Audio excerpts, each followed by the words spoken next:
Une moissonneuse dans un champ de soja de l'Illinois. Il y a plus de soja produit ici que dans les autres États américains.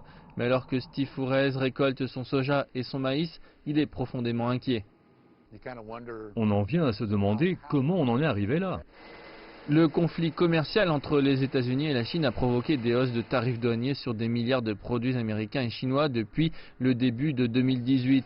Résultat, les exportations de soja vers la Chine ont chuté à 3,1 milliards de dollars l'an dernier, alors qu'elles étaient de 12,2 milliards en 2017. Mais il y a des signes d'espoir. La Chine a acheté près de 600 000 tonnes de soja américain le mois dernier. Forrest dit qu'il est temps d'avoir un accord. C'est une de ces choses qui traînent depuis assez longtemps.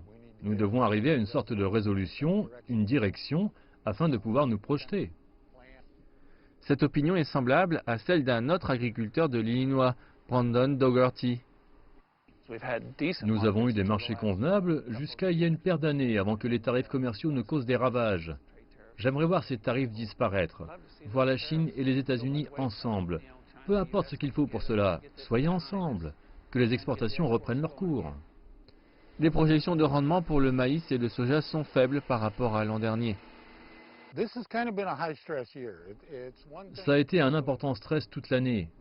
C'est une chose de travailler avec Mère Nature et de faire avec ce qu'elle a prévu pour nous cette année, mais quand en plus on y ajoute des marchés faibles, il devient difficile pour les gens de voir la lumière au fond du tunnel. C'est la situation que l'on voit aux États-Unis en ce moment. Bien que ce soit une période chargée pour les agriculteurs, l'inquiétude et l'anxiété demeurent.